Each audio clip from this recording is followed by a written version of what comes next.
السلام علیکم ورحمۃ اللہ وبرکاتہ۔ رات گئے پاکستان میں چیئرمین تحریک انصاف عمران خان کے وارنٹ گرفتاری جاری ہوئے۔ یہ سیکنڈ ٹائم ہے، پہلے بھی یہ ہتھکنڈا استعمال کیا گیا، اب سیکنڈ ٹائم یہ ہتھکنڈا استعمال کیا جا رہا ہے۔ عوام نے بنی گالہ کو گھیرے میں لے لیا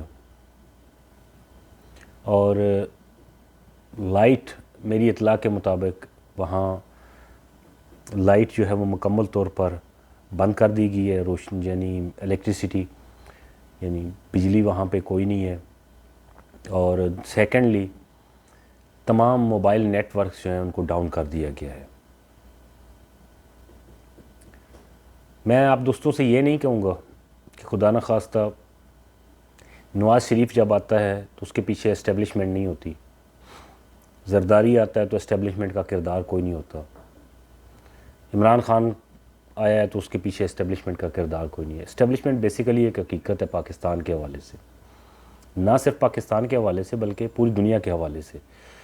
اسٹیبلشمنٹ پاکستان کے اندر جیسے آپ کو پتہ ہے کہ آرمی کو یا چند بڑے بیوروکریٹس کو کہا جاتا ہے، لیکن یہ اسٹیبلشمنٹ جو ہے وہ ہر ملک میں کسی نہ کسی صورت میں کسی نہ کسی شکل میں موجود ہوتی ہے۔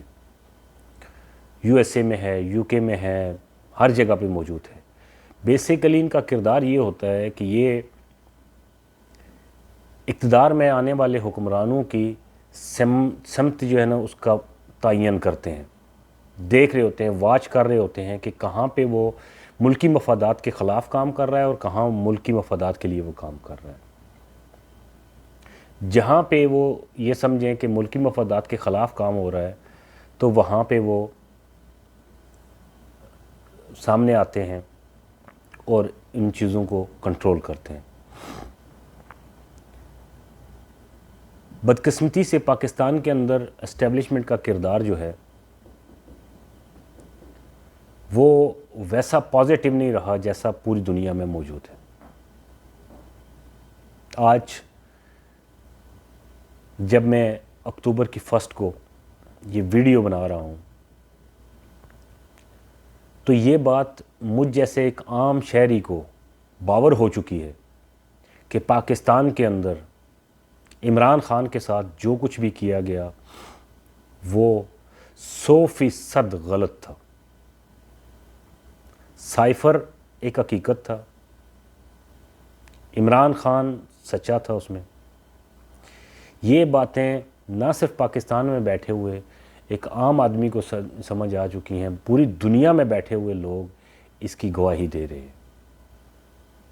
نمبر 2، عمران خان نے ختم نبوت کے حوالے سے اور ایک عام آدمی کے حوالے سے آن گراؤنڈ ریالٹیز پہ جو کام کیا، آج وہی کسان، وہی عام آدمی یہ محسوس کر چکا ہے کہ کپتان اگر چند سال اور گزار جاتا تو اس ملک کا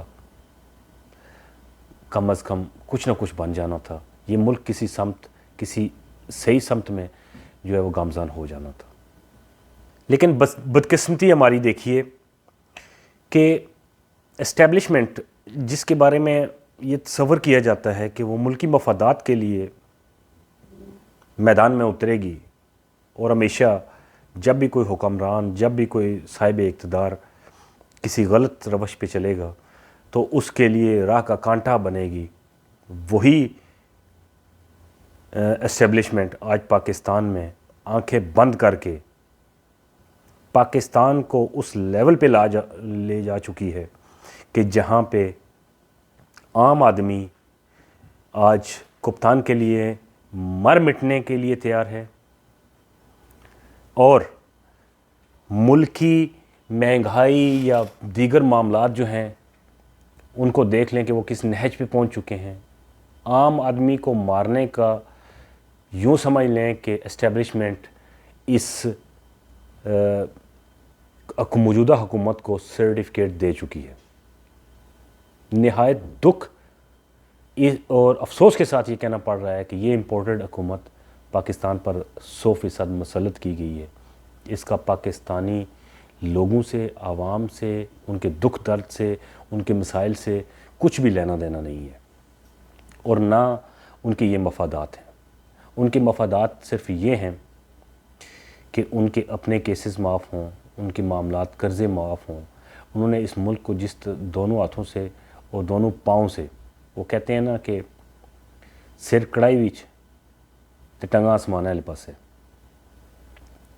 ایسے ان لوگوں نے اپنے آپ کو نہال کیا ہے، ایسے ان لوگوں نے اپنے آپ کو نوازا ہے اور اپنوں کو نوازا ہے۔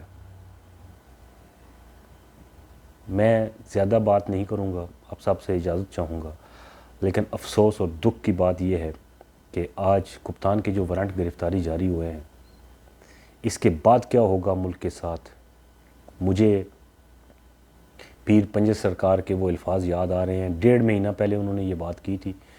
میں زیادہ دھیان نہیں دیتا ان چیزوں پہ، لیکن ان کے الفاظ مجھے یہ چبھ گئے تھے کہ جب انہوں نے یہ کہا تھا کہ کراچی سے لے کر پشاور تک اور لاہور سے لے کر پشاور تک کوئی کھمبا ایسا نہیں کہ جس پہ مجھے لاش لٹکی ہوئی نظر نہیں آتی، اور یہ اس وقت ہوگا کہ جب عمران خان کو گرفتار کیا جائے گا۔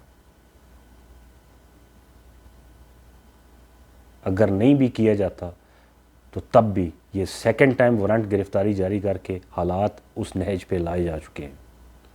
اللہ ہم سب کا حامی و ناصر ہو، اور اللہ ہدایت دے ان لوگوں کو کہ جو اپنے اقتدار کے لیے اور چند سکوں کے عوض سارے ملک کو داؤ پہ لگا دیتے ہیں۔ اللہ ان کو ہدایت دے، اور اگر ہدایت نہیں ہے ان کے لیے تو اللہ پاک ہمارے سامنے انہیں عبرت کا نشان بنائے۔